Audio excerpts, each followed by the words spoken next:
Black Angels over Tuskegee is truly a masterwork. And I'm not just saying that because I wrote it. I am truly a fan of the show. You know, every few years or so, a play will come along that will touch an audience in a way you never, ever expected it to.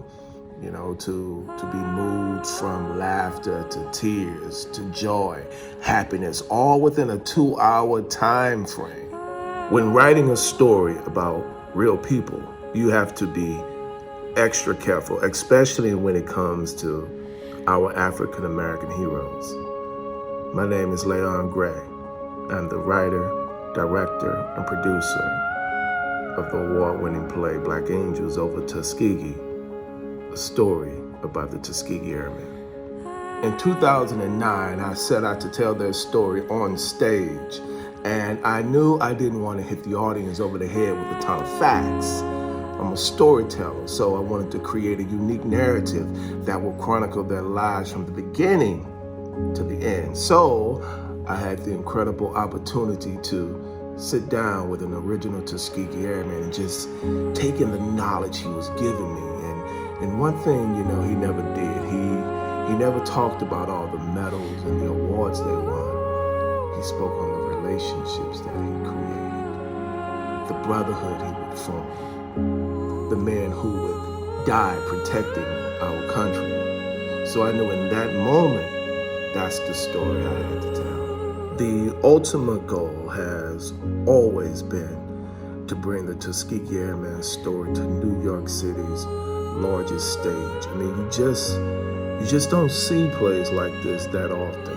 Whereas most shows that are looking to reach that big stage would take their play out of town to workshop it for a few weeks or so. What I did was totally different.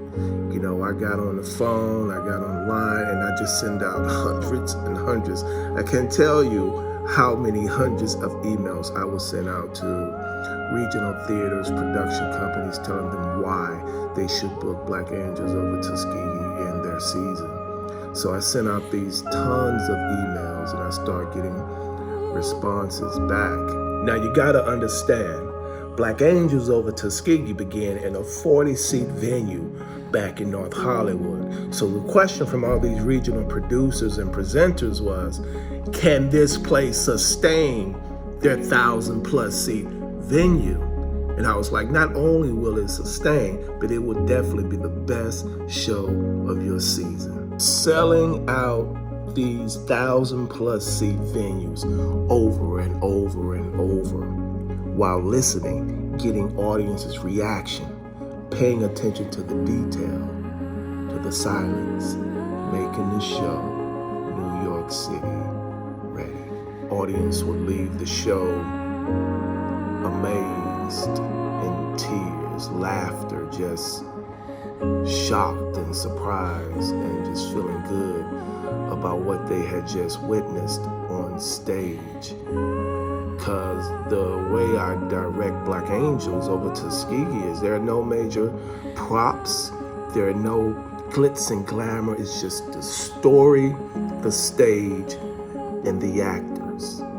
And I have to make the audience think that they are back in 1942 Tuskegee, Alabama. I have to make the audience think that these men are flying in P-51 airplanes when they stretch their arms open as wings. And to everyone's surprise, the audience are taken back and are moved by this. And I think that's what true storytelling is. I think that is what true art is when you don't need a lot of the bullshit of the fanfare, I like to say, to create magic on stage. And I personally think that is one of the main reasons why this show has continuously run since 2009 up until present day, as we put the final touches to take it to New York City's biggest stage. You know, the show has performed for the Smithsonian Institute, West Point Academy,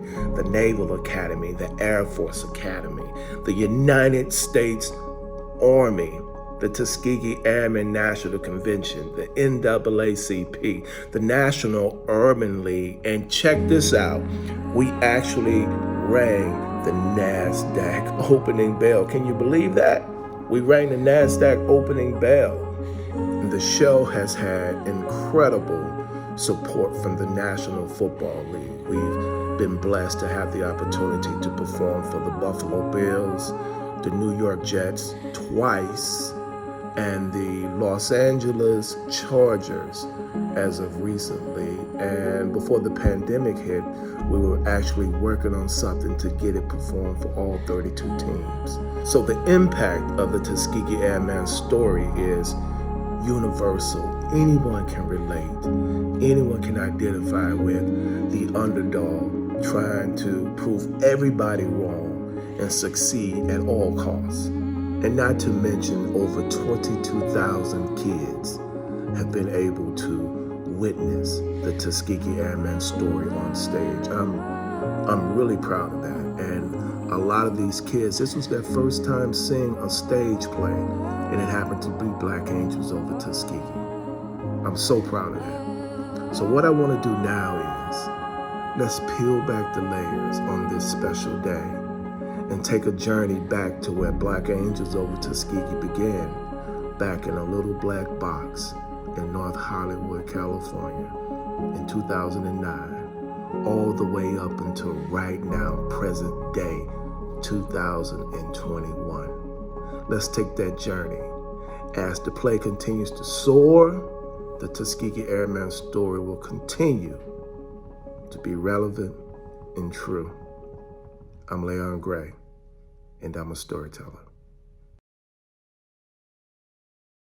And I want the world to know that I, Julius Freeman, Tuskegee Airmen, support the Black Angels over Tuskegee. Everyone should come out and see it.